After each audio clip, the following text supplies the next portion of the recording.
আসসালামু আলাইকুম tiny programmers, কেমন আছেন সবাই? আজকের ভিডিওতে আমরা একটা ইন্টারেস্টিং জিনিস দেখবেন, সেটা হচ্ছে রিয়্যাক্ট সেটআপ। আমরা জানি যে রিয়্যাক্ট তাদের রিসেন্টলি ডকুমেন্টেশনে তারা মেনশন করছে যে তারা আসলে রিয়্যাক্ট আর সাজেস্ট করতেছে না, তারা আসলে নেক্সট.জেএস সাজেস্ট করতেছে। ইভেন আমরা যারা ক্রিয়েট রিয়্যাক্ট অ্যাপ দিয়ে প্রজেক্ট ক্রিয়েট করতাম, আসলে এখন ক্রিয়েট রিয়্যাক্ট অ্যাপ দিয়ে প্রজেক্ট ক্রিয়েট করা যায় না, তারা এটা এখন আর প্রজেক্ট ক্রিয়েট করতে দেয় না। তাহলে কি আমরা রিয়্যাক্ট দিয়ে আসলে প্রজেক্ট ক্রিয়েট করতে পারবো না? অবশ্যই পারবো। এই জন্য আমরা আসলে বিট ইউজ করতে পারি। বিট হচ্ছে বিটের সাহায্যে আমরা আসলে অনায়াসেই একটা প্রজেক্ট ক্রিয়েট করে ফেলতে পারি। তো সেটাই আমরা আসলে দেখব। তো আমরা যদি বিটের ডকুমেন্টেশনে আসি, দেন তাদের গাইড সেটআপে যাই, এখানে আমরা তাদের কমান্ড দেওয়া আছে যে কীভাবে আমরা একটা রিয়্যাক্ট প্রজেক্ট বিটের সাহায্যে ইনিশিয়ালাইজ করতে পারি। এখানে আপনি চাইলে এনপিএস ইউজ করতে পারেন, বার্ন ইউজ করতে পারেন, আমি ইয়ার্ন ইউজ করব। তো ইয়ার্ন দিয়ে ইউজ করার কমান্ডটা হচ্ছে ইয়ার্ন ক্রিয়েট বাইট অ্যাপ। তো আমি এটা কপি করে নিচ্ছি, Ctrl+C।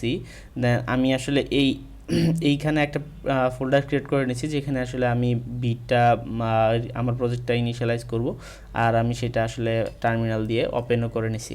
আপনারা যদি দেখেন ইউটিউব, আমি এইখানে আসলে এই ফোল্ডারের মধ্যে আমার প্রজেক্টটা ক্রিয়েট করব। তো আমি জাস্ট সিম্পলি পেস্ট করে দিচ্ছি কমান্ডটা, দিয়ে ইন্টার দিচ্ছি। দেখেন আমাকে এখানে বলতেছে বিট নেম বিট প্রজেক্ট। তো আমি আসলে আমাকে প্রজেক্টের নাম দিতে বলতেছে, তো আমি বিট প্রজেক্টই দিই। আপনারা চাইলে যে কোনো নামই দিতে পারেন। দেন ইন্টার দেন আমাদের ফ্রেমওয়ার্ক সিলেক্ট করতে বলতেছে যে আমরা কোন ফ্রেমওয়ার্কের সাথে প্রজেক্ট ক্রিয়েট করতে চাই। আমি অবশ্যই রিয়্যাক্টের সাথে প্রজেক্ট ক্রিয়েট করতে চাই। আপনারা যদি কিবোর্ডের আপ অ্যারো ডাউন অ্যারো চাপ দেন, তাহলে আসলে এটা উপর নিচ করতে পারবেন। দেন আমি রিয়্যাক্ট সিলেক্ট করে ইন্টার দিচ্ছি। দেন আমাকে বলতেছে যে টাইপস্ক্রিপ্ট আমরা ইউজ করতে চাই কিনা, বা জাভাস্ক্রিপ্ট ইউজ করতে চাই কিনা। হ্যাঁ, আমি এই প্রজেক্টের জন্য টাইপস্ক্রিপ্ট সেট আপ করতে চাই। দেন আমি টাইপস্ক্রিপ্ট সিলেক্ট করে ইন্টার দিচ্ছি। আমাদের প্রজেক্টটা কিন্তু ইনিশিয়ালাইজ হয়ে গেছে। দেখেন আমাদের এখানে বিট প্রজেক্ট নামে একটা ফোল্ডার ক্রিয়েট হয়েছে, তার ভিতরে আসলে আমাদের প্রজেক্টটা ক্রিয়েট হয়েছে। সো আমাকে কি যেটা করতে হবে, এই যে এইখানে দেখেন তারা আমাকে বলতেছে যে আমি কিভাবে প্রজেক্টে ঢুকতে পারি। তো বলতেছে সিডি বিএ বিট প্রজেক্ট, মানে সিডির পর আমাদের প্রজেক্টের নাম। তো আমি সিডি বিট প্রজেক্ট নাম দিয়ে ইন্টার করছি, আমি সেই ডিরেক্টরিতে যাচ্ছি।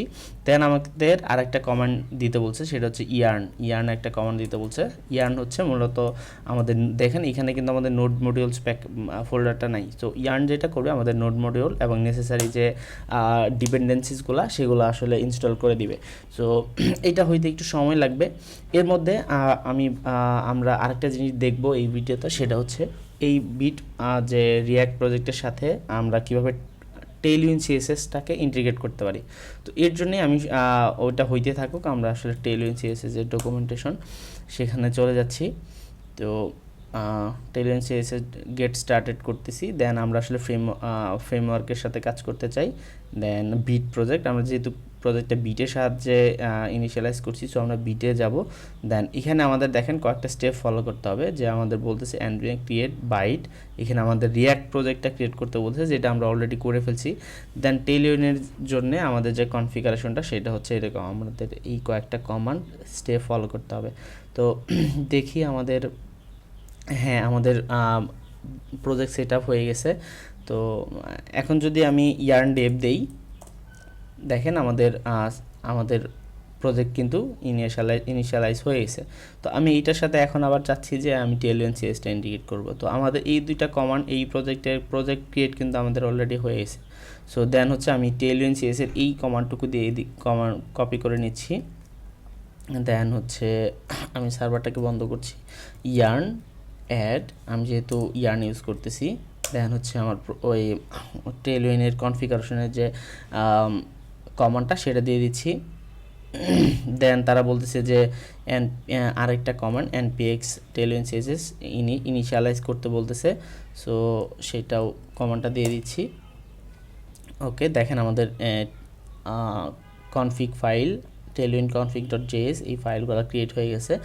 দেন আমাদের কি বলতেছে যে tailwind.config.js এর মধ্যে আমাদের এই কোডটুকু পেস্ট করতে বলতেছে। সো আমরা এইটা জাস্ট সিম্পলি কপি করে নিচ্ছি।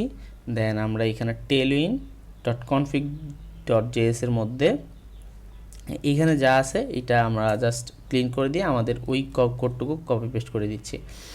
অ্যান্ড তারপরে আমাদের বলতেছে কি index.js css এর মধ্যে আমাদের এই 3টা জিনিস দিতে বলছে। সো আমরা index.js css খুঁজে বের করি, সেটা হচ্ছে src-র মধ্যে index.css। এখানে অনেক এক্সিস্টিং css আছে, আমি সবগুলা ফেলে দিচ্ছি, দেন এইটা আমি পেস্ট করে দিচ্ছি। তো এখন আমরা দেখব যে আসলে আমাদের ক্রিয়েট হয়েছে কিনা। সো আমরা জানি যে এই অ্যাপ ডিরেক্টরিতে আমাদের যা আছে আমরা এটা আসলে সবই এইখান থেকে ফেলে দিতে পারি। হ্যাঁ, সবই আমরা ফেলে দিতে পারি। এখানে সিম্পলি একটা বাটন দিই,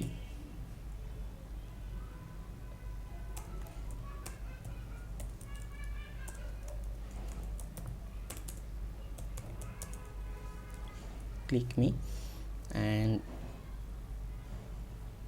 এইগুলো আমাদের লাগবে না, এগুলো আমরা জাস্ট এখান থেকে রিমুভ করে দিচ্ছি, এটাও লাগবে না। ওকে, দেন আমি যদি আবার সার্ভারটা অন করি yarn dev দিয়ে, yarn dev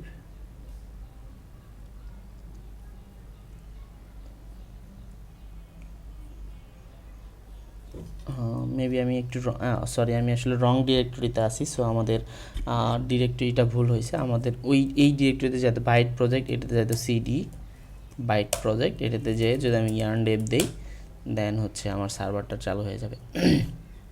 এখানে আমাদের সার্ভারটা চালু হয়ে গেছে। এখন আমাদের টেলউইন্ড সিএসএসটা ইন্টিগ্রেট হয়েছে কিনা কীভাবে বুঝবো? আমরা জাস্ট সিম্পলি এইখানে ওরা একটা এক্সাম্পল দিছে, বাট আমরা নিজেদের মতো একটু ট্রাই করি যে আমাদের টেলউইনের যে ইউটিলিটি ক্লাসগুলো আছে সেগুলো আমরা ইউজ করার চেষ্টা করি।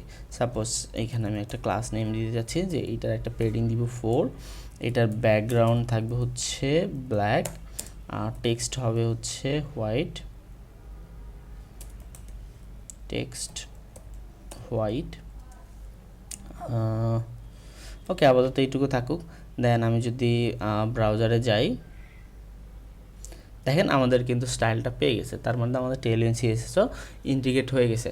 সো এইভাবেই আমরা আসলে এখন যদি কোনো রিয়াক্ট প্রজেক্ট ইনিশিয়ালাইজ করার দরকার পড়ে, তো আমরা আসলে এইভাবে React.js প্রজেক্ট ইনিশিয়ালাইজ করতে পারি। তো থ্যাংক ইউ ভিডিওটা দেখার জন্যে। অবশ্যই যদি ভালো লাগে একটু লাইক, কমেন্ট, শেয়ার করে দিবেন, এইটা আপনাদের কাছে আমার চাওয়া। So thank you so much, দেখা হবে পরের কোনো ভিডিওতে।